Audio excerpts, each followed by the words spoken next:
Notre Dame and Duke underway, and the Irish get the first possession of the afternoon. Duke starts off in man-to-man. Sion James is taking Markus Burton. He's got great size and strength, but Duke will switch just about every screen and exchange. Knipple now on Burton. Now Maluach switches on to him, and a pass off the leg of Flagg. It's a kick ball. Put the shot clock back to 20 for Notre Dame. Notre Dame 7-8 on the year, 1-3 in the league. Duke 13-2. The only losses to Kentucky and to Kansas, an unblemished 5-0 in the league, and they've won 6 consecutive games by 20 or more points. They beat SMU by 27 and Pitt by 29 in their last 2 games. #1 defensive team in the country. Their rim protection is outstanding. Tay Davis, who's having a terrific junior season for the Irish, a little bit strong on the runner, and back come the Blue Devils. Sion James at the point with the ball. Proctor, Knipple, Flagg, and Maluach, 3 freshmen in the starting lineup. As Knipple finds Flagg, he finds Maluach, and the 3 freshmen connect on the first bucket of the game. So difficult off that short roll. The screen was set by Cooper Flagg, hit on the short roll. If you go up and guard him, that opens up the baseline for that lob to Maluach. We asked John Shire, head coach of the Blue Devils, yesterday, how has this team grown recently? He said they are much more connected on offense than they were earlier in the season, and we saw evidence of that on that last trip. Here's James, full head of steam, had it knocked away though by Kebajai. Now Burton, the pull-up from 15, left it short. Everything's contested, Dan. Yep. Duke does just a great job of contesting shots. Positional length, they average about 6'7", 1 through 5, as Knipple misses the 3, and that length is certainly part of the reason why Duke is such a great defensive team. Micah Shrewsbury, number 11 for the Irish, the coach's son and a shooter, a guy who can knock down threes aplenty. This is Burton. Proctor with a good defense. Out of bounds, back to Duke. Now take a look at Cooper Flagg. After he sets this screen, little pass on the short roll, that draws 2 defenders. He just lobs it up. That's really difficult to rotate to, and Maluach, you can throw it up as high as you want and he'll go get it. 7'5" wingspan, 9'8" standing reach. Knipple back to Flagg, who's been shooting the 3 better of late. Proctor's been shooting it well all season long, and it's 5-0 Duke. The last 2 games, Tyrese Proctor 7 of 11 from 3, and anytime he gets a catch and shoot opportunity, he shoots an even higher percentage. You have to make him put it on the floor, but Duke's ball movement is excellent. 43% from 3 on the season. Burton, a tough contested turnaround, won't go, and it's down to Duke. A lot of white shirts going after those rebounds. All 5 guys stand to rebound before they leave. And Burton listed at 6 foot, might be closer to 5'10", dealing with a lot of size. Flagg for 3, and what a start for the Blue Devils. And really, Dan, it's been spearheaded defensively. Notre Dame has found it difficult to run any clean offense. Even that split action that they run, Duke is switching it. And Notre Dame's finding it hard to get an opening. Duke 31-8 all time against the Irish, and have won 11 of the last 13. A pass at the feet of Davis. 3 on the shot clock, trying to back down Proctor. Got around him, but can't hit it. Blue Devils in transition. Pass. James for 3. And what a start for Duke, as Micah Shrewsbury needs a timeout.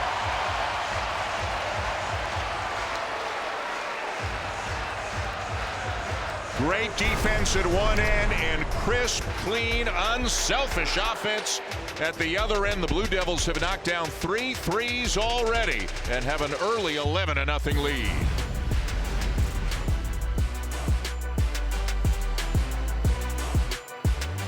Of college basketball is brought to you by USAA, proudly serving the military community and their families. Well, Cooper Flagg has been great all season long for the Blue Devils, but Jay, I think without question that this was his wow moment, the dunk against Pitt this week. It's really amazing. He gets all the way down court after that steal in 3 dribbles.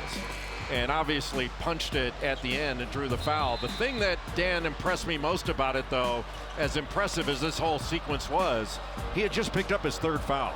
And instead of backing off defensively, he gets around in front in the post, makes the steal, and then completes that play. A lot of players, and I don't care whether they're freshman, junior, senior, whatever, they pick up their 3rd foul at that point in the game. They kind of back off a little bit. There's no back off in him. Yep. Duke finished the Pitt game on Tuesday night on an 18-0 run, and they have started today on an 11-0 run. So as Jay pointed out during the break, they're on a 29-0 run between the 2 games right now. That was excellent math on that. Yes, it was. Awfully impressive. They held Pitt scoreless over the last 7:59, and they've held the Irish scoreless for more than 4 minutes. And now Shrewsbury is out of bounds, and it's another Notre Dame turnover. Right now, Notre Dame cannot run any clean offense. They are more concerned about the way they're being guarded and the pressure they're facing than attacking Duke. And you got to give all the credit to Duke's defense. Pressure on the ball, they're in gaps, they're showing bodies. So Notre Dame seeing bodies instead of open court. A good look in the corner for Flagg, and the 4th made 3 of the game already for the Blue Devils. Oftentimes in basketball we talk about flow, and Duke is obviously in a great flow, but they establish that flow not through offense but through defense. Remarkable. Burton being swarmed, and Proctor is called for the foul. Proctor saying to the official he got hooked by Burton. Take a look at the other end in the 2nd 3 of the game by Flagg. Tyrese Proctor getting a piece of the paint, drawing 2 defenders and then kicking it out. Duke right now is hunting great. They are not settling for the good shot. They're hunting for the great one. And you use the word unselfish. They're making the right play and the right pass. And a little touch foul on the elbow of Burton by Knipple to send Burton to the line. And there are some of the numbers. #1 in the nation in adjusted defensive efficiency per Ken Palm. And John Shire and the Duke staff had a feeling coming into the year this could be a very good defensive team. It has been that and then some. Yeah, it's blown by good to get to great. And they obviously have outstanding personnel. Having rim protection, though, is a big factor. With Khaman Maluach in the game, Cooper Flagg blocks more shots than he does, but his presence automatically means that the opponent's field goal percentage is going to be lower when he's on the floor. But Flagg protects the rim. Sion James actually does a really good job of walling up and vertical contesting. Boy, another great look. Flagg will miss this one. Look at the offensive rebound by Knipple. Proctor misses a 3, and Notre Dame down with it. Tay Davis. And Proctor with a great play to anticipate that. He picked it off, but then he landed out of bounds. Well, oftentimes in a game like this, Dan, you just want to survive the first few minutes. And Notre Dame has not only been knocked back, they're a little bit shell-shocked right now. And again, coming off consecutive 1-point losses at home to the Tar Heels, on the road against the Wolfpack. They've been down here for a few days after the Wednesday night game against NC State. Shrewsbury hits the 3, and that's what Markus Shrewsbury can do. That is his 46th 3 of the season. He can make them in bunches. Yeah, that's the one thing you cannot allow Braden Shrewsbury to do, and that's catch and shoot.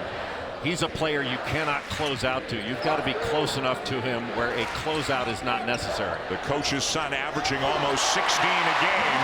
The lay-in at the rim by Khaman Maluach. That's just really smart. You know, throw it up there and let him go get it, especially when he has a mismatch. Burton will try a 3, and he'll hit it. And here come the Irish getting back into it, now down by 8. Last 2 possessions, Notre Dame has played through Tay Davis. First with the back down, and he drew 2 defenders. Then he was able to kick it to Shrewsbury. Last time, ball in his hands, kicks it to Markus Burton. Burton, a native of Mishawaka, Indiana, just a few miles from Notre Dame's campus, the rookie of the year in the ACC a season ago. Got a switch, Alako on Maluach. Flagg up top. And off the fingertips of Maluach, and back comes Notre Dame. Didn't execute it, but the right idea and the right play to make. How good of a matchup is this? Davis and Flagg. And Flagg got some help from Knipple. Another Notre Dame turnover.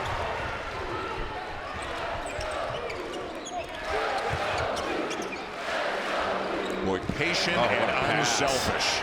What a pass. Yes, this is terrific offense by the Blue Devils, and Flagg has his third 3 of the game. Thought he was going to lob it up to Maluach. That drew the defender from the corner, and then a terrific skip pass across court to get it to Cooper Flagg. That was beautifully done by Sion James. Duke has 7 assists on 7 made field goals in this game. Yeah, when are they going to start passing it better? Burton, Knippel switching onto him. 6 to shoot. Burton slips. Somehow gets it to Shrewsbury. Alaco's got to get a shot off and hits it. A big 3 for Maluach, the transfer from Princeton. Last 5 games, Maluach is 13 of 20 from 3-point range, 65%. Flagg misses a 3. Alaco stepped into a much bigger role when Markus Burton was out. Burton missed about 7 weeks with a knee injury. This is his 3rd game back. Burton will try a 3. And Flagg down with a rebound, knocked away, and a foul called on Kebajai. Maluach transferred in from Notre Dame, or excuse me, from Princeton. But look at this play. You thought he was going to lob it up, and that drew Kebajai off the corner. And just a terrific read of the play by Sion James, who's an outstanding passer. Has really done a great job since he's come in as the starting point guard, both offensively but especially defensively, with his strength and athleticism. And John Shire has gone to his bench now. Caleb Foster, whom James replaced as the starting point guard, he is in. Mason Gillis is in, and Malik Brown, also Isaiah Evans. So 4 subs coming in here for John Shire, some veteran players, and also the freshman sharpshooter in Evans. Jai has gone to the bench for Notre Dame. A couple of subs coming in for Micah Shrewsbury. Garrett Sundra is in the game. And Sir Mohammed, number 4 for Notre Dame, is in as well. Brown comes up with the offensive rebound. Brown, one of the best defenders in the country. James finds Foster on the wing. 5 to shoot. Gillis drives, lays it in with the left hand.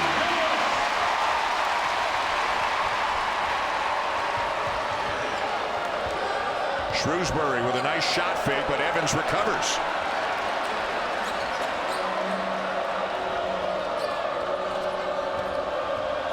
Mohammed strong into the paint and draws the foul. The freshman from Charlotte will be at the line when we come back. But at the other end, Duke continues to run absolutely outstanding offense. Well, even when they had a breakdown at the end of the shot clock, the transfer for Purdue, Mason Gillis, just beats the shot clock for the layup.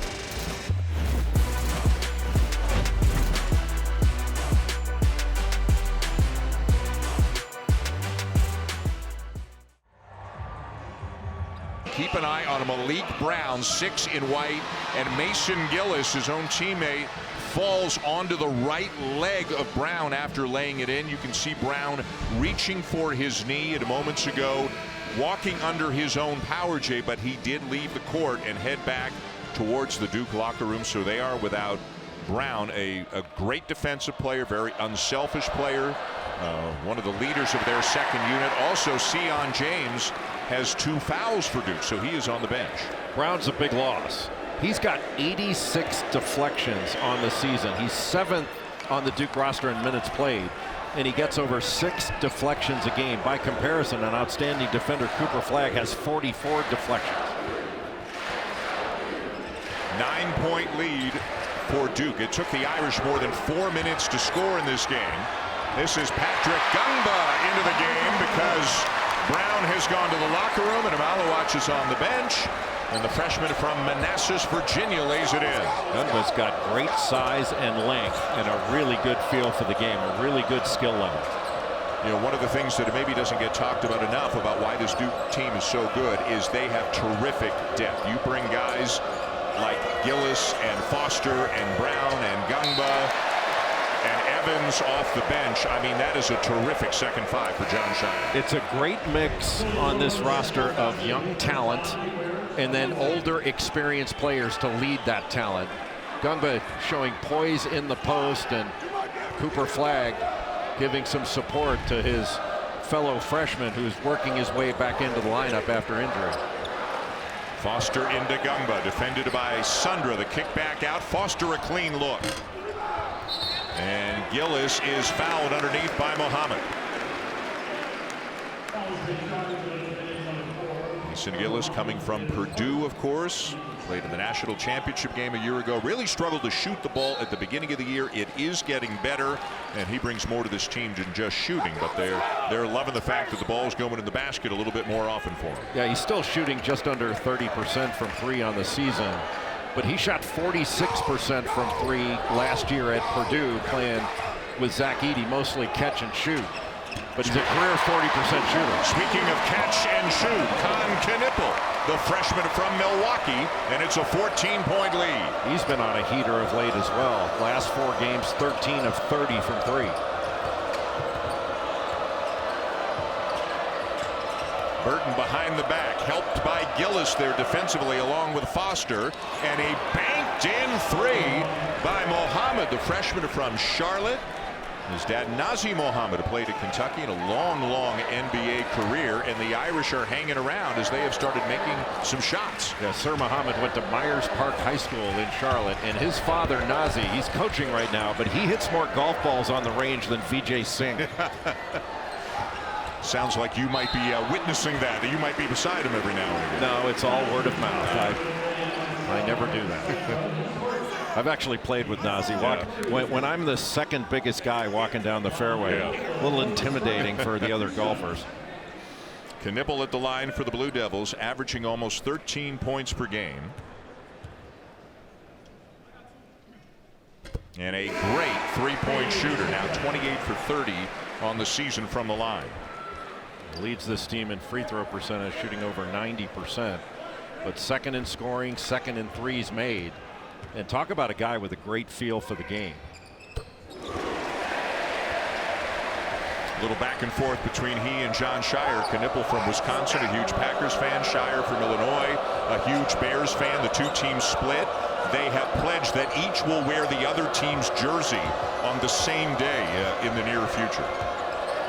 And I don't think either one of them is happy. Does near future mean next 50 years? Davis can hit the 3. Gillis down with the rebound. And even though Davis is making more threes, he's shooting 25%. That's not his strength. That's a shot that Duke's willing to give up to him. Foster in and out, and the smallest guy on the floor, Markus Burton, down with the rebound for the Irish. Notre Dame fortunate there. They went under on that screen and gave Caleb Foster a wide open shot. He just missed it. Duke switching every exchange out front. Burton with a burst of speed. What a pass. The extra look to Muhammad, who hits the 3. Nice offense from the Irish. Notre Dame getting some penetration. And Duke has to rotate. Excellent ball movement off the penetration. That's why you want to get a piece of the paint. The defense reacts, and then you can play out of it. And a foul away from the ball. It is going against Julian Roper of Notre Dame. There's Markus Burton getting into the paint, kicking it out, and then the swing, the second pass is what gets the wide open shot. And 3 subs for the Blue Devils, including Cooper Flagg, returning to the game. Duke led this game 14-0.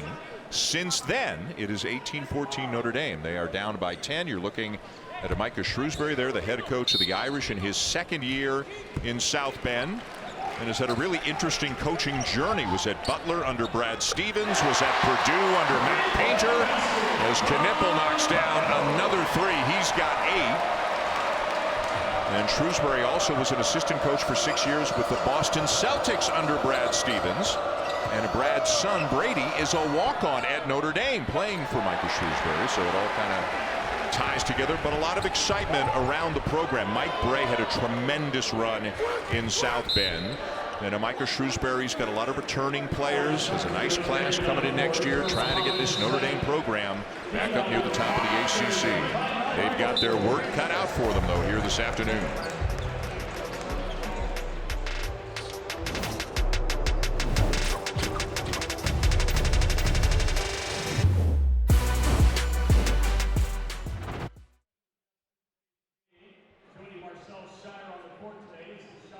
championship game. Look at all the excitement there amongst the basketball players, and a Duke Notre Dame connection, of course, on the football side. Riley Leonard, Duke quarterback for 3 years now with the Irish, helping to lead them into the national title game against Ohio State coming up on the 20th. Malik Brown is back on the bench. We'll try to get more word on his situation as time allows. Knippel the floater, and Maluach fouled at the rim by John. Boy, when Maluach goes up and tries to flush it, good luck trying to stop it. Well, we do have an update now. Let's go to Jess for the latest on Malik Brown. So Dan just got the official injury update on Malik Brown. He will be out for the rest of the game, unfortunately, with a right knee injury. No specifics just yet, but hoping for the best. Jess, thank you. Hoping it is nothing serious. Again, he walked off the court and back on to the court, back towards the bench under his own power. So that is encouraging. This is a look there as, again, Gillis, when he fell to the floor, banged into his teammate's knee. And don't want to speculate more than that. All we know is it is a knee injury and out for the game.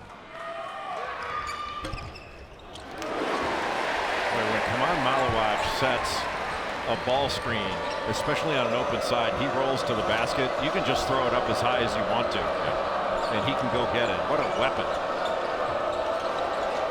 Projected as a lottery pick. All 3 freshmen in the starting lineup for Duke projected as lottery picks.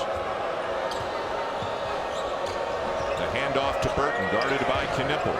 The help by Maluach. And a good help by Tyrese Proctor helping out Maluach. J.R. Knesny off the back of the iron, and flagged the rebound for Duke.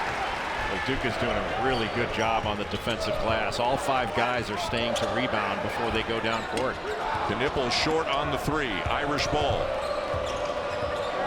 Knesny, a holdover from the Mike Bray era. This is his 4th year. Did redshirt a couple of years ago, so he is a 4th-year junior. Jai, nice move by Maluach, and fouled. Really good patience by Tay Davis, who's averaging, he's averaging close to 17 points a game. In his last 5, he's averaging 20 points and 7 rebounds, shooting 55% from the field, but just lets a little handoff go by, and just one step got beyond Maluach, and there was nobody underneath the basket to come over. They stayed with the cutter a little bit too long.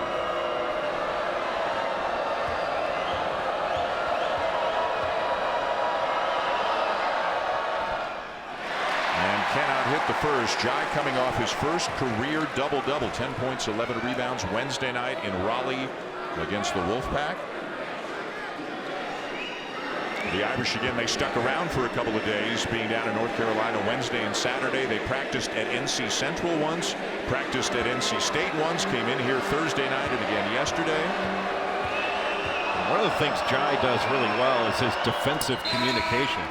Micah Shrewsbury was raving about that yesterday, saying not a lot of big guys talk on the backside of the defense as well as Kevin Jai does. Jai out, and Garrett Sundra, the freshman from Ashburn, Virginia, number 12, back into the game for Notre Dame.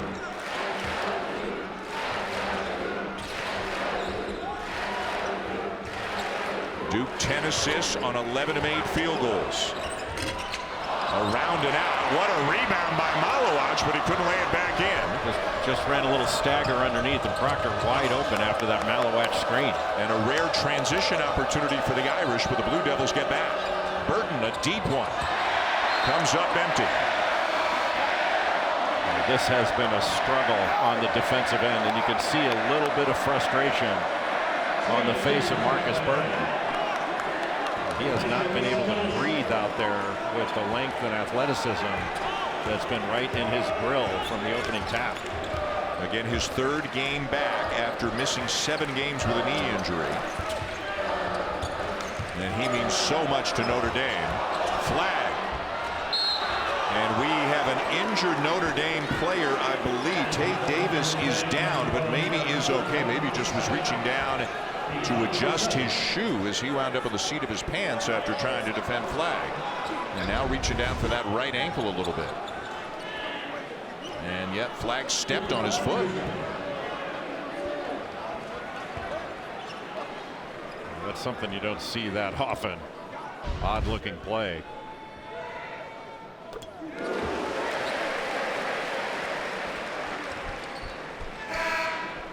And now Flagg at the line for the Blue Devils, and you talked about it on game day before the game, leading the team in scoring, rebounding, assists, blocks, and steals. That is a remarkable accomplishment for any player at any level to be as versatile as he is, to lead a great team in all 5 of those categories. So with that being the case, I think we're allowed to say that he's a complete player. I think he is. If he were a baseball player, they would describe him as a 5-tool player.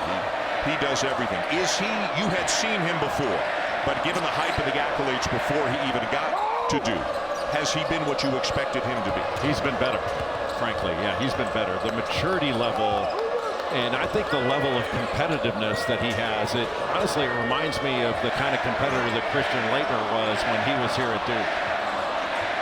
Burton the kick, Knesny the 3, and right as the shot clock was expiring, the Irish come up with a big bucket. Everybody collapsed on Markus Burton as he was getting into the lane. That opened up that shot, but still you had to get it off quickly because of the recovery. Flagg the screen to try to free Foster. Now you got Shrewsbury switched off onto Flagg. And now Shrewsbury switched on to Proctor. The turnaround. And down with the rebound, Burton. Might have been better to go to Flagg there. He had Burton ultimately switched off on him in the post. No matter who Burton looks at, whoever's covering him is at least 6'5". Tough shot, and it'll go to make it a 10-point game. And John Shire wants a timeout. Notre Dame continuing to fight, but still just under 5 minutes to go in the first half. 24 points for Notre Dame, but Markus Burton, great crossover, draws 2 defenders and then kicks it out. And then the next drive goes in, little sidestep, and gets the mid-range jumper to go.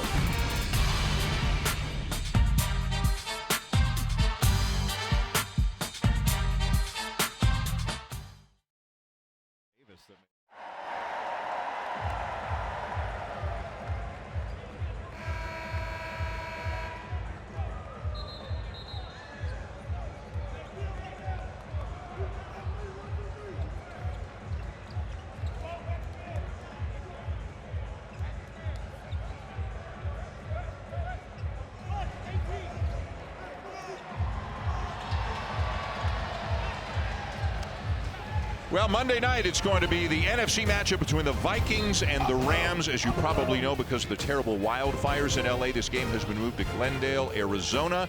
For tickets, go to NFL.com. Our MegaCast coverage begins at 8 Eastern on ABC, ESPN, ESPN Plus, and ESPN Deportes, as it is tipped in by Maluach. And I know I speak for you and everybody on our crew, extending our thoughts to everybody dealing with the terrible fires in the greater LA area. Everybody's got family, friends, or both out there, and just hoping that they can get this more and more under control with each passing day. Agreed. That's my hometown. I grew up in Los Angeles County in Rolling Hills, and so many friends in the Pacific Palisades area.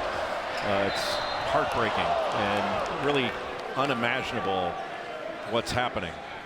And one way you can help people affected by the wildfires is to donate at redcross.org/ESPN. That'll help the Red Cross respond and help people recover. Anything that anybody can do is greatly appreciated. Malako inbounds to Burton. Flagg defending him, and Burton a little too quick with the feet, called for steps. Flagg able to give a little bit of space, but kept his hand up. And ultimately caused the turnover with Markus Burton trying to do maybe a little bit too much to get past him. Burton to the bench, and as you said, you can see the frustration on his face at times. This day has not gone the way he has wanted it to go thus far. Flagg over Davis for the bucket. All set up just to get him a little isolation on the right side. Now, he's really got everything. He's got mid-range game. He can really get to the basket and finish. And I think he's going to really improve to be an even better three-point shooter than he is right now. And he's got 13 points and 5 assists already in this game. There's still 3.5 to go in the first half. James, lob, Maluach again. And they are really looking for Khaman Maluach. That is an unbelievable weapon. And if you start trying to really take that away, that's going to open up open threes for Duke. Biggest lead of the afternoon now for the Blue Devils at 16. This is a great defensive team that is really improving on the offensive end. Their assists are way up. Braden Shrewsbury with his second 3 of the game. Braden Shrewsbury had an outstanding freshman year, but he's improved his game. He's putting the ball into deck more, penetrating more, really added to his bag. The big 3 of Burton, Davis, and Shrewsbury, they average about 50 points per game between them. One of the issues for the Irish is who will step forward beyond those 3. Maluach, who just took a charge, is having a very nice year, and now a technical foul has been called on Jon Scheyer. He was way out on the court arguing that charge and got teed up by Jerry Heater. Yeah, he wanted that one. There's no question. Jon Scheyer ran out on the court waving his arms. He wanted it. So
good question. I mean, Derek Lively II protected the rim every bit as well, if not better, than Khaman Maluach. It's a great shot blocker playing with the Dallas Mavericks now. And he was a similar lob threat, but he's built differently than Maluach. Unique player, and he's been incredibly impactful around the rim just with his presence. Not necessarily blocking he doesn't block as many shots as Derek Lively II did. But he's got a tremendous presence in the game, and the lob threat he's been in this one, it's been remarkable. Boy, how about Micah Shrewsbury, who is a 91% free throw shooter, 20 for 22 on the season coming into the game, missed both on the technical charge to Jon Scheyer. Notre Dame has 1 2-point basket in this game, but they're 7 of 11 from 3. That's keeping them at least within distance of Duke. Shrewsbury puts it on the deck. The kick to Konechny. Gets a piece of the paint, trying to get a shot off over Gillis. He will, but he can't hit it. Boy, Duke's paint protection has been excellent. And as the ball moves, they're starting to get out to 3-point shooters a little bit better. Gungba back into the game for Duke. Maluach on the bench. And again, if you weren't with us, Malik Brown will not return today after suffering a knee injury. Flagg is fouled, and he will go to the line. Let's go back to the technical on Jon Scheyer and the play that got him so upset as Cooper Flagg was called for a charge. Yeah, the defender, Maluach, was in legal guarding position, and he was a primary defender. It wasn't like a secondary defender coming over, and Flagg just lowered his shoulder. I mean, I tend to agree with the call. Obviously, John didn't. And Flagg with his 14th point of the game. In his last 3 games, Cooper Flagg has shot 62% from the field and has averaged better than 22 points per game. Duke has really run it up on ACC competition here in the early part of the conference schedule, and I think that's one of the questions. The league is not good this year. Are there teams that can really give them a challenge? If you're Jon Scheyer, you want to get punched in the mouth a little bit. You want your team to have to deal with some adversity. Are there teams in the ACC that can do that against Duke this year? I think they'll get challenges. You know, they'll get a challenge from North Carolina. They get a challenge from Clemson. They got a pretty decent challenge at Louisville after their game against Auburn. but they're not going to face the same kind of resistance as they would see in the ACC or in a normal year that you would have in the Atlantic Coast Conference. This is not a normal ACC. It's just not. Flag called for the travel. Duke appears to be on a tier all by itself. You can see Clemson, Louisville, Pitt, Wake, and Carolina each with one loss. Right now, Ken Pom has Clemson, Louisville, Pitt, and Carolina all in the high 20s to high 30s. Joe Lunardi has those same 4 schools in. He's got the ACC with 5 bids right now. Of course, it's incredibly early, but you don't get that many real opportunities in the league this year. And that's why a game that's going on right now on ESPN2, Louisville Pitt, that's a big game. It is for a big both game. of those teams. You want to get a W. You don't get that many chances in this league this year. Louisville leading Pitt by 3 late in the first half on ESPN2 right now. For teams that may be around the bubble in the Atlantic Coast Conference, it means you're going to have to knock off or at least play really well against a team like Duke and the top teams in the league that give you quad ones. And you can't lose to the teams in the middle of the bottom. Right. I mean, it really, instead of being a league where you have to win games, there are certain teams you just can't lose. You to. better not slip up, yeah. Because the league is dragging in its non-conference schedule. And the lack of success, if you will, that the ACC overall had in the non-conference. And that is not helpful. And maybe I think there needs to be some adjustment in the way the rankings are done, like the net rankings, because last year there were certain teams, Pittsburgh was one of them, that I thought really improved throughout the course of ACC play, but I'm not sure the numbers gave them the credit for it. But that's the way it goes. That's the way it is. And the SEC is going to benefit from it. The ACC is not. That's one of the reasons why John Shire is very happy. They've actually got a non-conference game in February at Madison Square Garden against Illinois. And he's very happy to have that caliber of a game. I mean, you always like playing good competition, but he wants to play a big-time opponent on a neutral floor later on in the season, because that can kind of simulate what they're going to have to deal with in the NCAA tournament. Yeah, and Illinois will provide that, but it also gives them another quad one game. They just don't have as many of them as normal. Davis gets his own miss, kicks it out. Good pass. Knesny hits the 3, and the three-point shooting continues to keep the Irish in this game. They're back within 10 again. Boy, Notre Dame has shot it extraordinarily well from the three-point line without a lot of time to get those shots off. I don't know that we've ever seen a half where a team had 8 threes and only 2 twos. Yeah, that's true. It is not often. Shot clock turned off. And with the way this game started, you really have the feeling that Duke should be up by even more. So give Notre Dame credit for knocking those shots down and staying within striking distance. A block and some time. Shrewsbury hits it. Braden Shrewsbury knocks it down. It has been scored as a 3. I believe they will take a look to confirm that, but either way, what a way to finish the half for the Irish. Boy, a great block and then some fight in the Fighting Irish to keep this under 10 points. They go down 7 into halftime. Shrewsbury with a big shot after the block. Notre Dame's got it down to single digits. Let's go back to the studio now with Kevin, Jay, and Seth and the Jeep halftime reports. Good ball pressure out near midcourt by Shrewsbury. Knippel handling for the Blue Devils. Almost like a zone look underneath. And Flagg with his 6th assist of the game as he finds Maluach. Micah Shrewsbury trying to switch some things up to show a different defensive look. Knesny and Alako were basically playing almost a 2-man zone in the paint.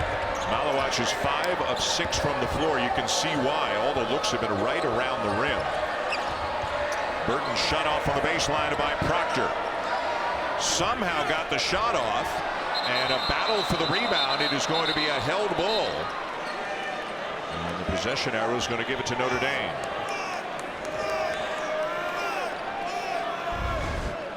Cooper Flagg, an excellent passer, drawing a second defender, just dropping it off to Khaman Maluach, who knows exactly what to do with it.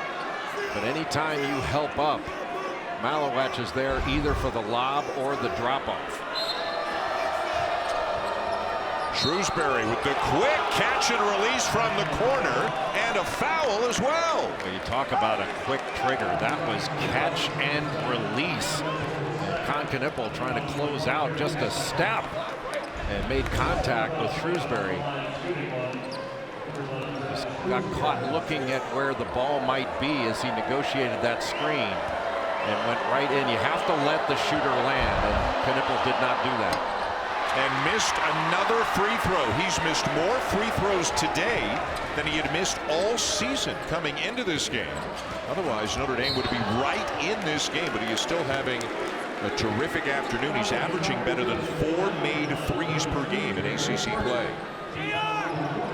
Notre Dame committing a foul there where they really didn't need to, because Cooper Flagg was trying to split defenders, and he was headed toward the baseline, toward the corner more than toward the basket. He can't foul there. Flagg driving on Davis and scores over him. He just has everything. Handles the ball like a guard and operate like a big guy with his back to the basket.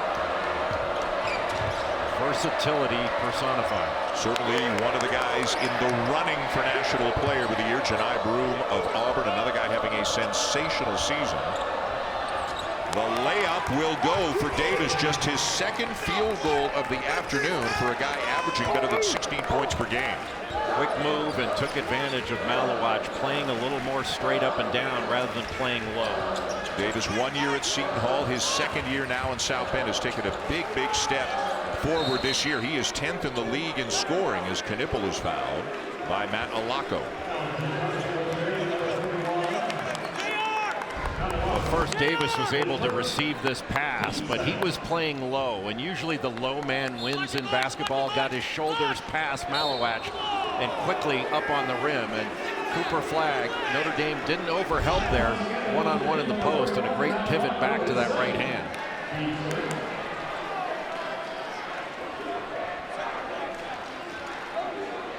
Alako just picked up a foul. You gotta think that the opportunities here for Knippel to set a little screen for Maluach and then pop out for an open shot. You got to respect Maluach, but he could also turn and go up against get Cooper Flagg. There it is, and the lob for Maluach, and he is fouled at the rim. So difficult to deal with. When he sets that screen for Maluach, you have to deal with it, and if you do, that means that Knippel's going to be able to pop out for an open three. Little back screen, and just not a very good job by Matt Alako. He's got to put his body in front of Maluach there. That's really got to be a switch. Notre Dame has picked up 4 fouls already in less than 2 minutes this half. 3 of them in the last 4 seconds of game time. 2 on Alako and 1 on Knesny. Duke has run that same sort of out of bounds under alignment for a lot of years now, and it gives them a lot of different options as to what Knippel could have done. He can get a screen, but he can also set screens for multiple players there. What do you think? Markus Shrewsbury has changed up his starting 5 here in the second half. Knesny's on the floor, so Davis is the biggest guy out there. Kevin Jai is not in the game right now, so whoever's guarding Maluach is giving up a ton of size. Yeah, but they were giving up size anyway, but what they really have to do is spread the floor where they can get more threes. Life tough on Maluach at the other end. Burton with the penetration. The kick. Shrewsbury does not put it up. He probably should have. Davis. Alako. Burton. And they don't get a shot off. They turn it over. Yeah, Shrewsbury should not have passed up that shot. It's just too difficult to get an open one against this Duke defense. You have to take the first good open shot you get. And even though that might have been contested late, it was certainly better than a shot clock violation. Flagg backing down. Alako draws a foul on Shrewsbury and will head to the line. Duke just taking advantage of matchup difficulties that Notre Dame has, with Alako trying to guard Cooper Flagg in the middle of the floor. He's got to guard him one-on-one, and Flagg realized it, showed a little bit of poise. Then if you're going to bring a second defender, you can deal with it, but if you're going to foul him down that low, yeah, he's probably going to complete that play more often than not. Flagg now a perfect 5 for 5 from the line today. A 2-time ACC Player of the Week, a 5-time ACC Rookie of the Week. You've been done. Shut your ass up. The three-point shooting is improving over the course of the season. John Shire told us yesterday another thing he likes is Flagg is becoming more decisive with the ball, making quicker, more assertive decisions with it. Yeah, he's not playing with the ball as much as he did early on this season, which that happens with a lot of freshmen. Good help by Maluach. Burton trying to shake Proctor, got by him and draws the foul. Tyrese Proctor picked up the foul there, but Proctor has had a great year for Duke. He's shooting 43% from three. He leads the team in three-point field goals made. Such a terrific catch-and-shoot player, but he's been a huge factor in why Duke has been so good this year. Khaman hit a couple of threes in the first half for the Irish. Now Burton will try one and hit it. And again, Notre Dame's got it down to 8. It looks like he feels a little bit more comfortable in this second half attacking. Khaman James had his hands down, and it was taken advantage of by Markus Burton. And the three-point shooting for the Irish continues to keep them in this game. Just on the catch and the recovery. Hands are down, playing the drive, and he just rises up and shoots over. Jay, Notre Dame now 10 for 14 from 3. Davis left hand up and over Maluach, and this is the closest that Notre Dame has been. Duke got out to a 14-0 lead, and Notre Dame has it down to 6. Tay Davis is averaging 18 points a game in ACC play. You don't want to let him drive right, but that time he drove left and completed the play. And now a good battle between Flagg and Davis. Good defense by Davis. It is loose, and it appears to belong to the Irish. It will be a held ball, and it will stay at this end of the floor with Duke. Tay Davis is so athletic, and he's not a guy that's going to knock down jumpers on you, but Maluach forcing him to drive to his left. He not only drove to his left, but finished with his left hand. That was a terrific play by Tay Davis. And now Davis is heading over to the bench. He may have a cut or something on his left hand, and they're going to have a quick look at that as both teams will go to their respective benches for a moment. You know, Micah Shrewsbury told us yesterday 6 of his players who are playing here today played in this building last year. Notre Dame brought back 4 starters and 85% of its scoring from a year ago. So almost every key player he's got in this game today has played in this building. And he said, we don't want them walking in here and saying, wow, this is a great place. It's a basketball museum. He said, we're here to win a game today. And that's why they practiced here a number of times. They stayed here in this area after playing at NC State. And so they practiced multiple times in this building, or at least shot around, had shoot-arounds multiple times.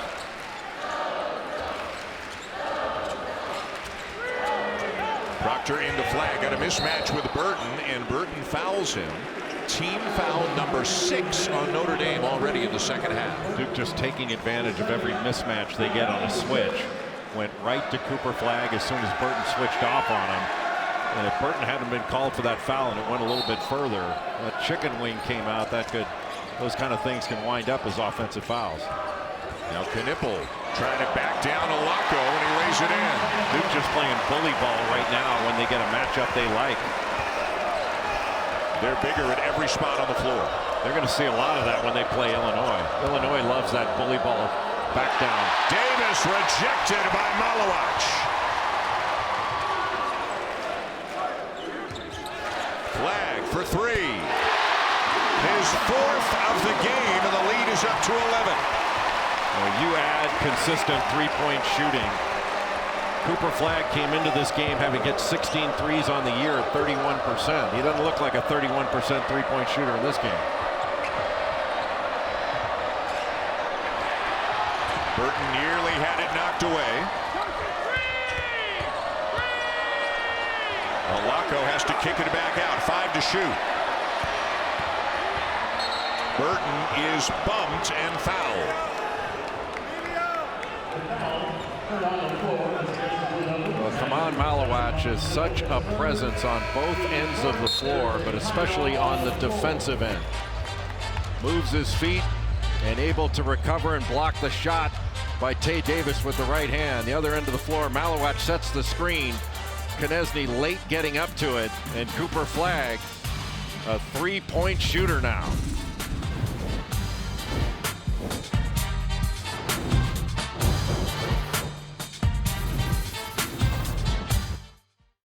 A lot of really good games this season, and this is among the better games that he's put out.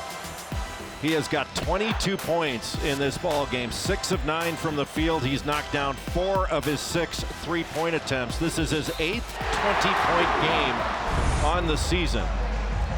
He's also got 6 assists in this game, and coming into this game over his last 5, he was averaging over 20 points per game, 2 steals, 7 rebounds, shooting over 50% from the field. Talk about a young player that is hitting a stride. This has been a consistent, high level and high productivity season for a young man that came in as the #1 overall recruit last year and is expected to be the #1 pick in the 2025 NBA draft. He is everything he was advertised to be and more. 5 minutes into the second half, Duke by 11. Burton no, and Flagg his 4th rebound of the afternoon. Sion James with the ball for Duke. He's been hampered by some foul trouble today, so has not been the influence that he normally is on the game. That'll stay with the Blue Devils as James helps Knippel back up. Yeah, Duke looking to post Knippel against Braden Shrewsbury, and a really nice job by Markus Burton to come down and dig down in the post. You can really tell Duke's looking to take advantage of matchups right now. Knippel drives, and Burton reached in, knocked it away, and it's Notre Dame ball. Good hands by Notre Dame. Looked like they were going to give up a layup, but recovered to knock that ball away. The one thing you have to be impressed with Notre Dame is they fight, man. There's no give up in this team. And coming off 2 brutal losses. A game against North Carolina when it looked like they had the game won, then fouled a 3-point shooter. Elliot Cadeau gave him a 4-point play. And lost by 1 in Raleigh on Wednesday night. Markus Shrewsbury telling us yesterday at a practice, as painful as those losses have been, he hopes they spur his team on, that they show them, hey, you're in these games. They've just got to do little things better here and there to turn the L's into W's. Right down the lane for the slam.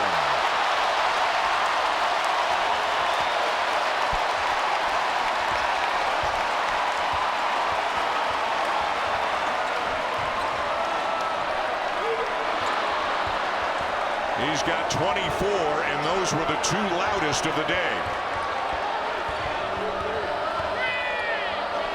Shrewsbury has to kick it out to Alako.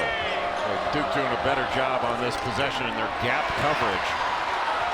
Well, good play by Mohammed to steal it. Burton's open and hits the 3. Gives Sir Mohammed a lot of credit for that. Very alert after the defensive rebound. That's really the only open shot, is off that broken play action. Burton switches on to Flagg. Flagg gets into the paint and makes it look easy. He has now tied his season high with 26 points. He just bullied Markus Burton into the paint and then pivoted back, knowing that he could shoot over. Burton spinning on Proctor and picks up the foul. Notre Dame was put in rotation. Just a great pass from Sion James as Cooper Flagg went right down the pipe, took off from outside the restricted arc. And he dunks with power. When did the screen, the post dunk screen, come into the game? You didn't do it? No. Well, I didn't dunk. You didn't see Sampson and Doherty do it?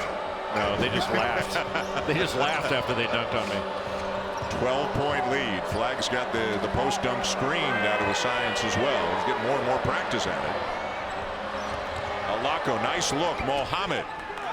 And it'll drop in to make it a 10-point game. Really smart by Sir Mohammed. Anytime there's a baseline drive, you want to get toward the front of the rim. And that way you can take advantage, make yourself available as against the help. There's the switch. And Flagg fouled, and then Burton swats the ball away after the whistle. Maluach says something to Burton, and we got a couple of technical fouls. I think Maluach and Burton are each going to get a technical, and remember, Burton also has been called for a personal on the play.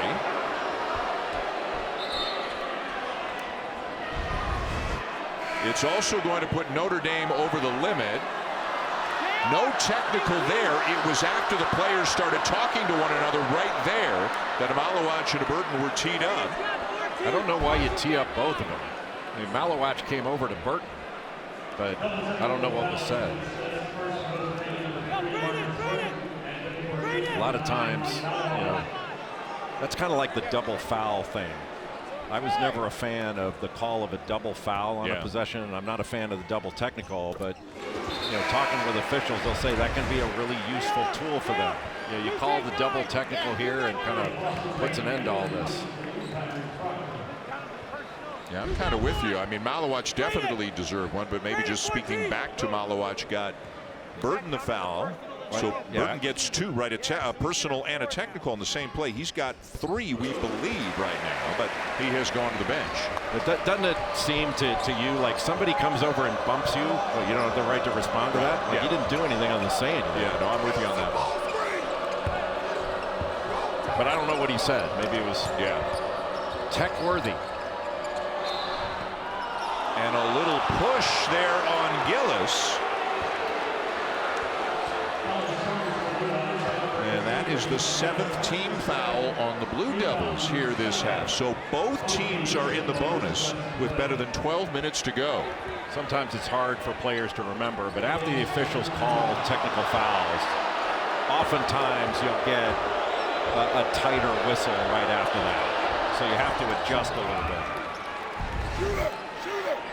You see Davis kind of loses his balance here. I mean, that's not a foul, but the officials are hypersensitive right now after what just happened.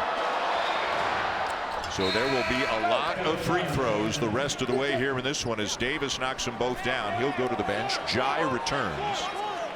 So no Davis, no Burton in the game right now for Notre Dame. Shrewsbury is out there.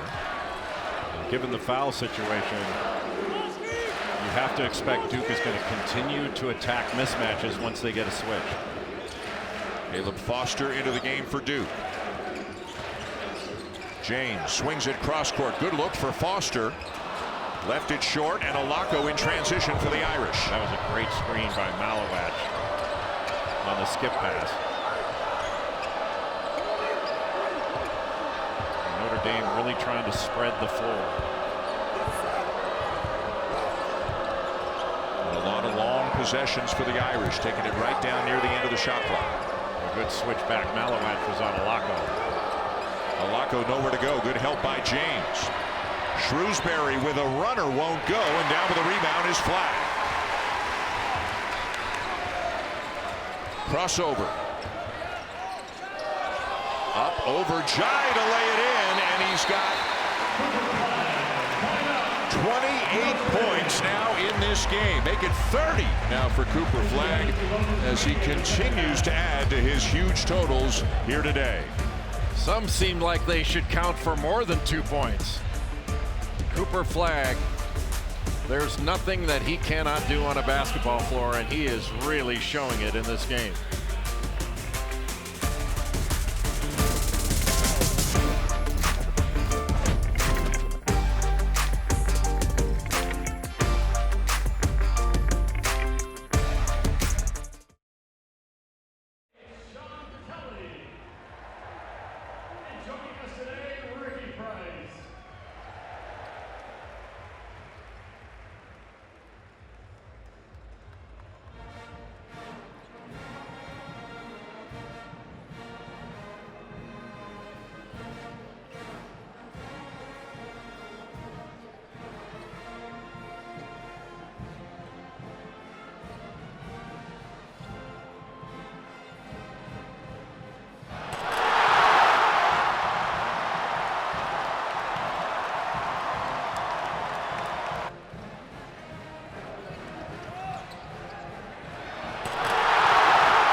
the next level have taken notice. Some of them, of course, have played against Cooper Flagg. He was part of the USA Select team that played against the Olympic team before Paris. He impressed to a tremendous extent there, and he is impressing today. He has a season-high 30 points. And you can see he is putting up numbers that have rarely been put up by Duke freshmen. Things really difficult for Notre Dame without Markus Burton on the floor.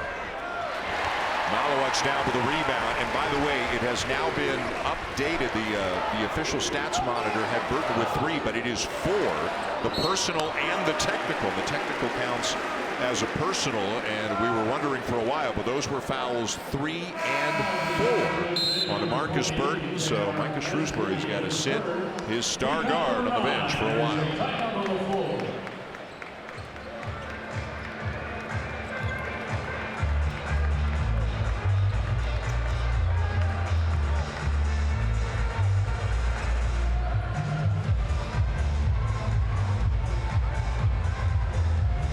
Third in the nation. You talk about outstanding backcourt players with Lipsey and Gilbert, and then Jones off the bench. And hey, we're going to Ames on Wednesday night. We're going to have Kansas and Iowa State Wednesday night on ESPN2.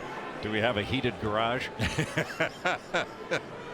Didn't you write a book called Toughness? Yeah, but it didn't apply to me. There was no chapter on cold.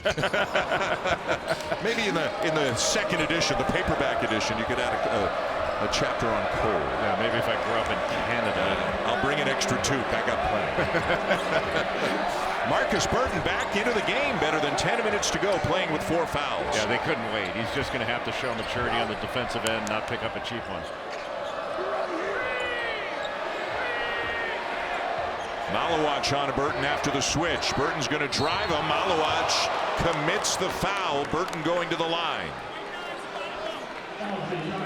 Markus Burton couldn't even get a step back against Maluach. Decided to drive it and just able to get into his body enough. Got past him and got that contact. Good deceleration. Instead of accelerating to get to the rim faster, he decelerated and got the contact. Maluach, the 4th different Blue Devil to pick up his 3rd foul today. Decelerate. It's all about physics. I find decelerating much easier than accelerating yes. at this age. I'm definitely an object at rest. 1 of 2 for Burton. And as well as Notre Dame has shot the 3 today, and they have 11 for 16, they have left some points on the line. 7 for 13 overall.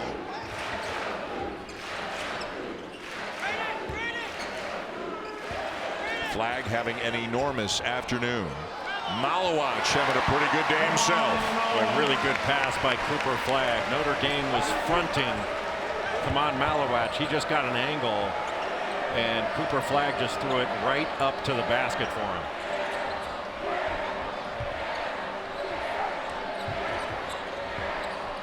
Duke is switching 1 through 5. That puts Maluach on a lot of guards, but he's able to handle it. Shrewsbury couldn't handle the pass. Mohammed is open on the wing, but he missed the 3.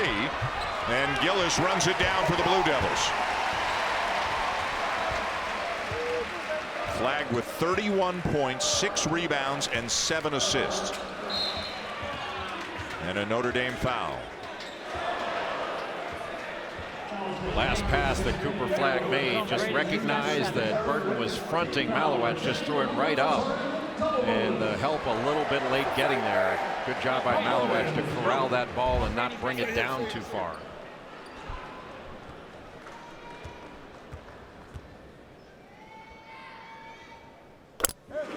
Knippel averaging almost 15 points per game in ACC play. That's 12 now in the afternoon form today.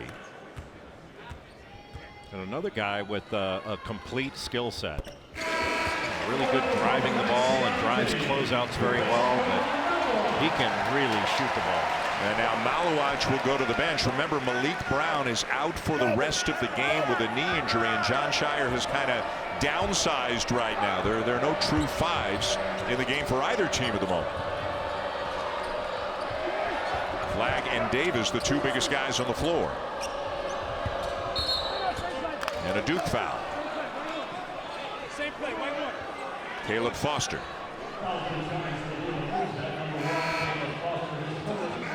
And again, both teams have been over the limit for a while.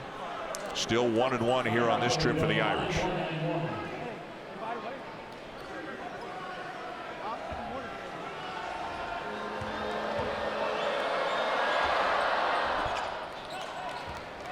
A great women's basketball Sunday afternoon doubleheader coming your way on ESPN and the app. Tahina Pow and number 2 South Carolina hosting number 5 Texas. Texas 16-1, the only loss to Notre Dame. Then number 21 NC State at Maples Pavilion to take on Stanford. Should be another great afternoon of hoops. How about some of these streaks? Just a great coach, Dawn Staley. She was a great player at Virginia, and obviously in the WNBA for years, and with USA Basketball. Yep. Flagg off the glass and good. Anything he wants right now. Mom and Dad looking on proudly here with the camera.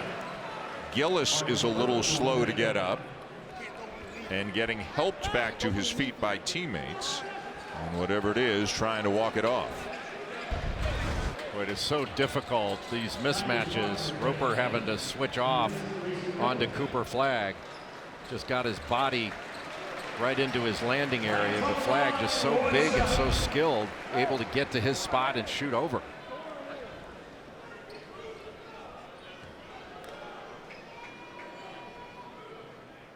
It's been kind of an NBA second half for Duke, just going at the mismatch that they like on a particular possession. Flagg now 10 for 11 from the line, 34 points and counting. And Duke has stretched it out to a 17-point lead. Notre Dame at one point earlier this half had gotten it all the way down to 6. Davis driving on Proctor. Shot altered at the rim, out of bounds, Notre Dame ball. Really good help by Cooper Flagg, but Duke's doing a good job. They're not able to take away the drive completely, but what they've been doing is angling the drive out. So they're not giving up a straight line drive or a blow by. They're just angling it enough that help can get there. A Locko to inbound for the Irish. Notre Dame 1-3 in the league. Duke 5-0. And the winners of 9 in a row overall. Shrewsbury, nice look, and the lay-in for Muhammad. Boy, what a beautiful cut by Sir Muhammad. That's a great name. It is. It's fantastic. Like I met him for the first time this morning. Notre Dame in a little 2-3 zone now, giving it a little switch. But, you know, 61-year-old man walking up to an 18-year-old kid saying, "Hello, sir." That's fantastic. Call me sir. Flagg knocks down the 12-footer from the baseline. He's got 36. That is a new Duke freshman record. 36 points. Davis answers at the other end with a 3. And there's still over 7 minutes to go in regulation. 11 for 14 from the field, 4 for 6 from 3, 10 for 11 from the line. One-on-one with Davis. Working hard and fouled. And a timeout on the floor with 7:03 to go. Cooper Flagg setting another Duke record with 36 points as a freshman. And it's not the last one he's going to set. He has done absolutely everything against the Irish.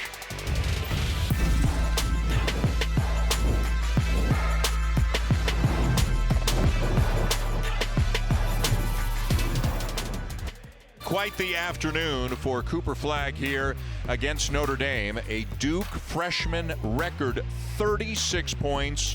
Remarkable efficiency from 2, from 3 from the line. However he's wanted it, he has gotten it here today. And how about this? The last Duke player with a game of 35, 5, and 5 is head coach Jon Scheyer back in 2009.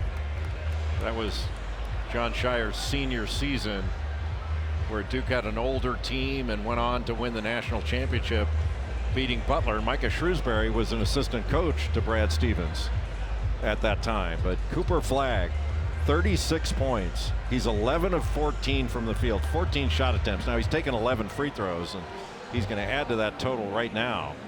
6 rebounds, 7 assists. Just a remarkable performance by the freshman from Maine. keeps adding to his totals. The most impactful export from Maine since lobster.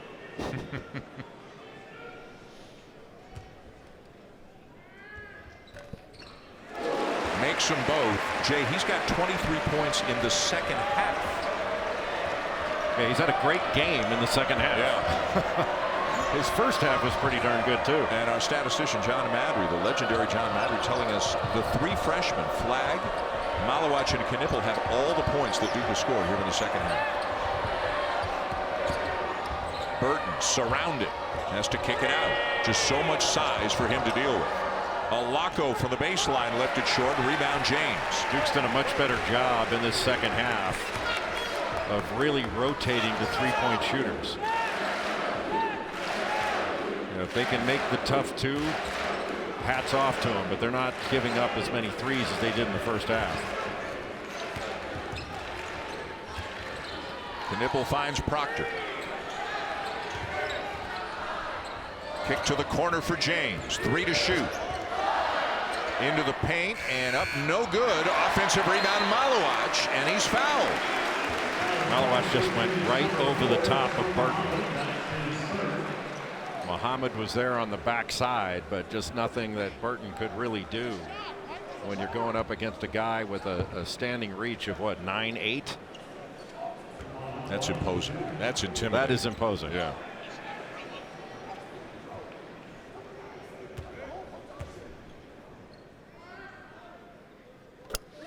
Tomorrow, an ACC Network women's basketball quadruple header featuring 3 top 20s teams. It starts with Duke and Virginia at noon Eastern, Carolina hosting BC, Georgia Tech at Louisville, and then capping the day with Miami and Syracuse.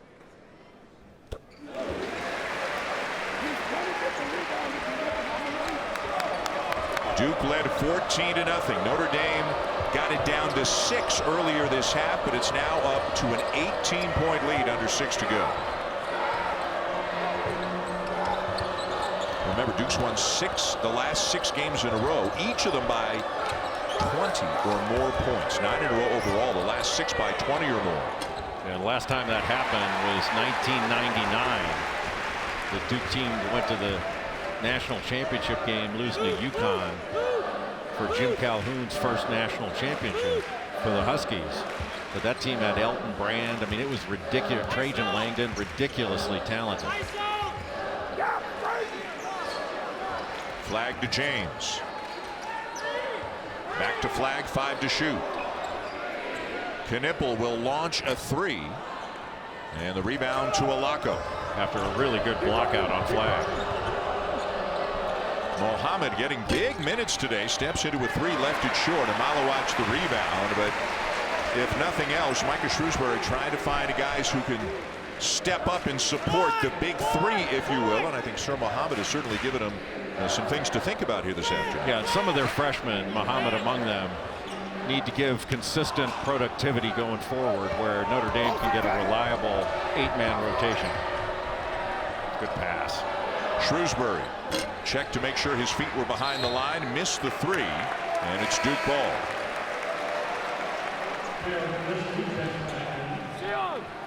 Now with 4:35 to go. John Shire's record as head coach of the Blue Devils in this building is 40-3. On his way, it certainly looks like, to win number 41. John Shire's done such a great job with putting teams together year after year, and he's stacking great recruiting classes on top of one another, and I think it's been really intelligent with the way he's used the transfer portal.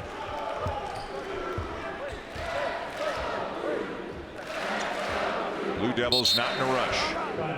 And a timeout taken by John Shire with 4:29 to go. 79-61 Blue Devils over the Irish.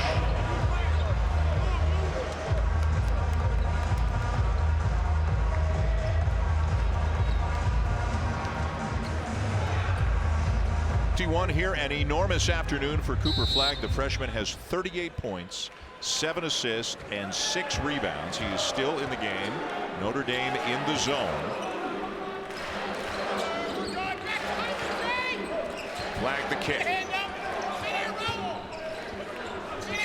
James shut off by Roper. Now back to Flagg at the elbow, but a whistle before the shot and a 3-second call against the Blue Devils.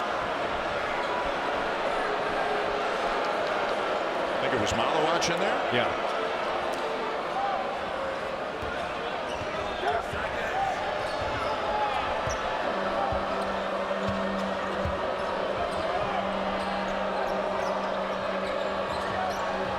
How do you assess Notre Dame the rest of the way? Again, the league is not nearly as strong as it normally is. This team's going to win some games in this league. I think Notre Dame's better than their record. That's in large measure because they won so many games without Markus Burton playing at all.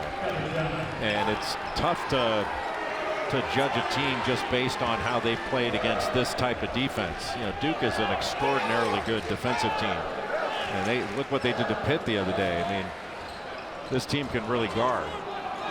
But you know, they're competitive and had a real chance to win against North Carolina. Same thing on the road against NC State. And it's a good basketball team. Duke's just a great team. They will go home to play BC Monday night on the ACC network. Duke's next game is at home to Miami on Tuesday night. Alako the kick, Shrewsbury the step in. And it goes and one. Micah Shrewsbury, or Braden Shrewsbury, forgive me. Not just, as you said, not just a three-point shooter this year, much more adept at putting the ball on the deck. But the key there for Duke and for Cooper Flagg was to run him off that three-point line. Now that was a mistake to foul on that possession. Tyrese Proctor coming over a little bit late.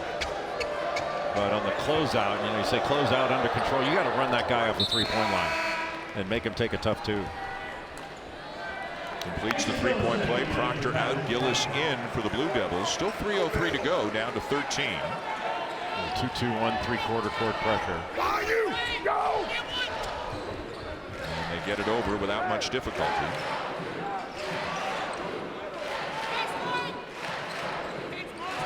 And with Flagg in the middle, you got Maluach basically playing the dunker spot down low.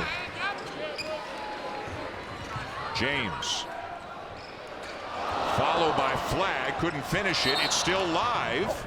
And now after the fact, the whistle blows, so Maluach was out of bounds, and that took away a transition opportunity there for Notre Dame. If you're looking for Iowa State, Texas Tech, that game will begin momentarily on ESPN News, and then we'll come here to ESPN immediately following the conclusion of the game. 2.5 to go. Burton finally got a little space and knocks down the three. Just ran a little zoom action, and Khaman went under and got caught up, and that left Markus Burton wide open. And Jay, he's had to work so hard today, but he's 4 for 6 from 3, and he scored 19 points in this game. No, he's done really well, but it's been a difficult task to go up against this defense. Just a sophomore, he comes down with a rebound. If Micah Shrewsbury could retain all of his key players, which he did from last year, and he's bringing in a top 10 class next year, Notre Dame could really be on the right path and quickly. Burton, the runner this time, won't drop. And we have goaltending, or is it offensive basket interference? Which way are they calling it?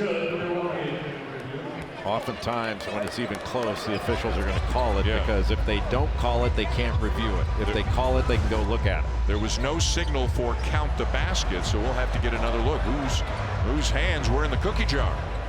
Oh yeah, well, that's going to count. Yeah, because Maluach's fingers were inside the rim. Yeah, should be a fairly quick and easy decision to make.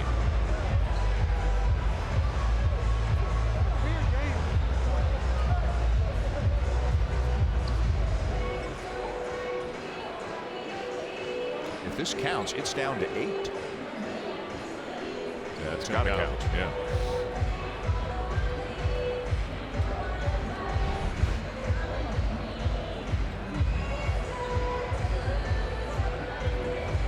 You know, the officials, they go to the monitor by rule, all that, and they do a really good job of going by the rules. I would love to see college basketball do what the NBA does. Give each coach one challenge if you're correct on the first challenge that you use, you keep it and you get it one more time, and that's it, whether you're right or wrong. But and this one's a goaltend or a basket interference.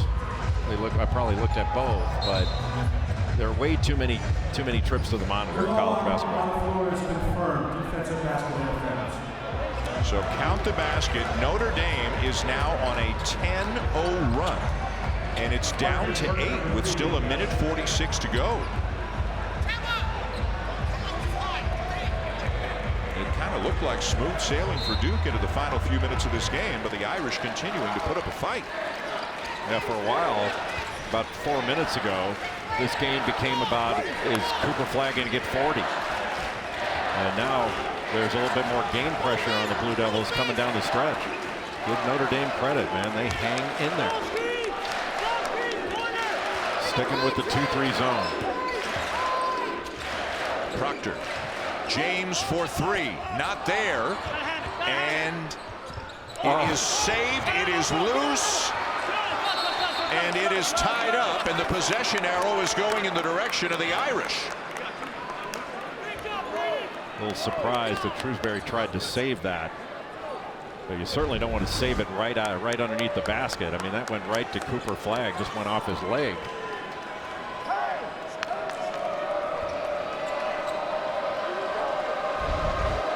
So Notre Dame ball down by 8 with 1:15 to go.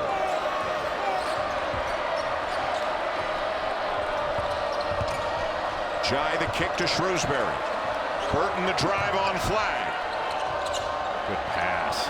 Alako, a corner 3, and it's a 5-point game. All set up by the penetration of Markus Burton. Burton got the ball into the lane, turned back, and then the quick swing from Shrewsbury to Alako. Look at all the defenders he draws, and then got caught in rotation. A 13-0 run for Notre Dame. Duke can't settle for a perimeter shot here. Can Notre Dame afford to play this possession out, or do they need to foul? Or we got a held ball, but now the arrow is going in Duke's direction, so the Blue Devils retain. Well, no matter the arrow, that saved a basket, as Maluach was wide open underneath for a lob. And a timeout on the floor. 49.6 to go. And it's still a game here in Durham. Back at 30.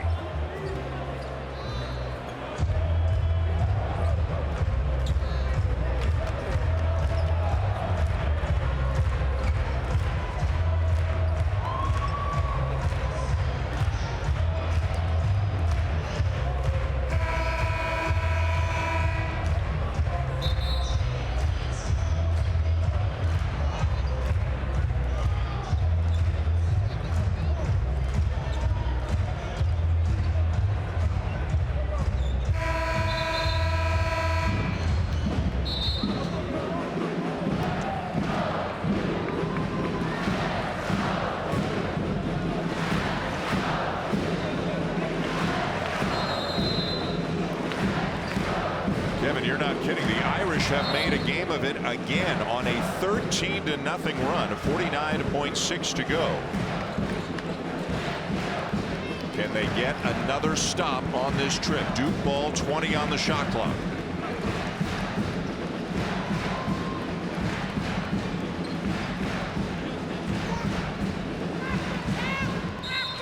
And James to inbound for the Blue Devils. Tipped away. And Roper's got it for Notre Dame. Alako for 3. And the rebound to James, and he's got to give the foul. Had that gone, it would have been a 2-point game. And you certainly don't blame Alako for taking that shot. He's an outstanding perimeter shooter. But how about Notre Dame hanging in there? Just a tremendous job by Roper to reach in, knock that ball away. And Alako stepping in, had some pressure on him on the shot.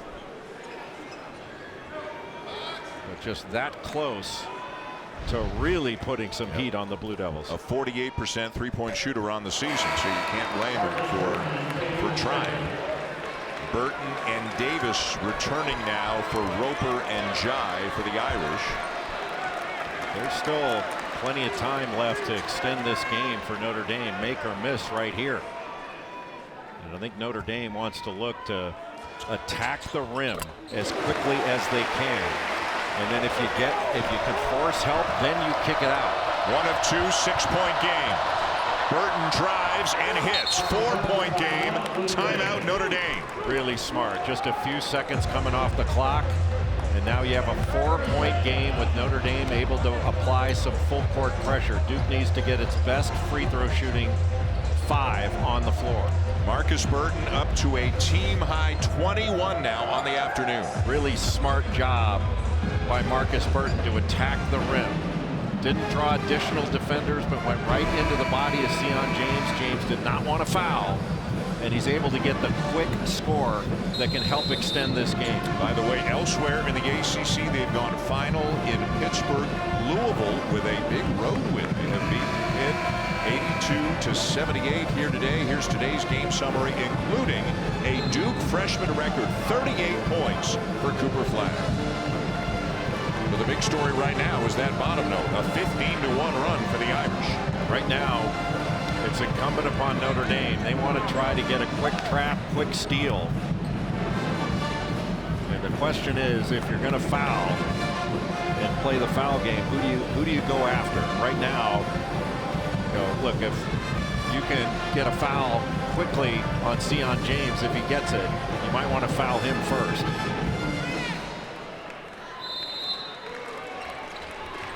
James will inbound. Proctor. No foul yet. Knippel. Still no foul. And there it is to send Flagg to the line. A lot of time went off the clock. Really what you want to do here is try to get a quick steal, maybe one quick trap. But after that, you can't be choosy. Time is more important. And Flagg with a chance to reach 40 in this game if he knocks down these two. That last time out, John Shire put Mason Gillis back in the game, who's a 80% plus free throw shooter as well. And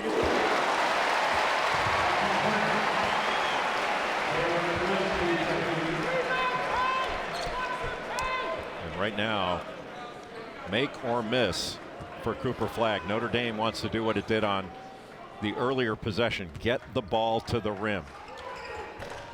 And there it is, a 40-point game for Cooper Flagg, the last Duke player to do that, JJ Redick, back in 06.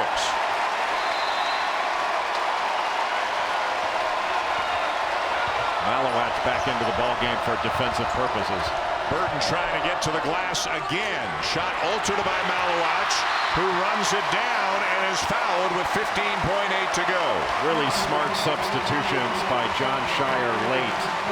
Mason Gillis going into the game for ball handling and free throw shooting. And then after Cooper Flagg knocked down those 2 free throws, putting Maluach back in to help protect the rim and secure the ball.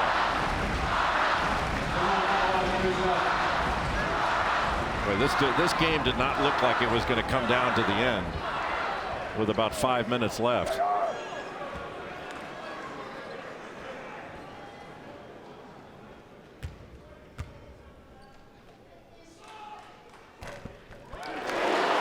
And a 7-point lead now.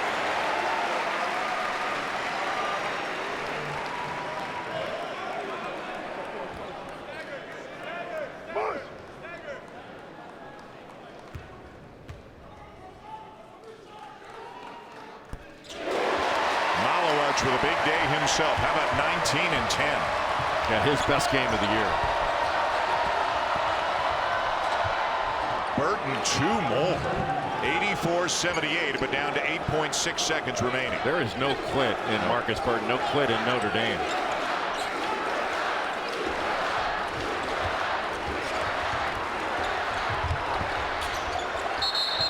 Finally the foul with 4.9 to go. It's all academic now, other than Cooper Flagg continuing to add to his totals. Duke will get the win to go to 14-2, 6-0 in the league. They had to work awfully hard. Full credit to the Irish for the way they just kept fighting in the second half, but Duke's Had just enough, it looks like, to get out of here with a W.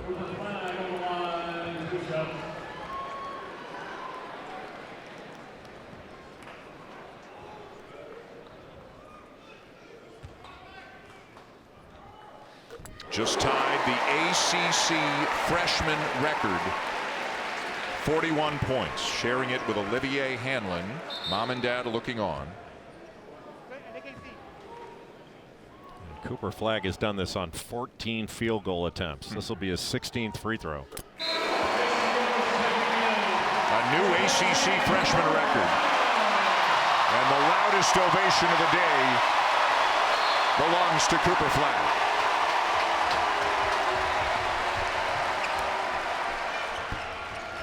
And that will do it. Duke 86, Notre Dame 78. Cooper Flagg 42 points.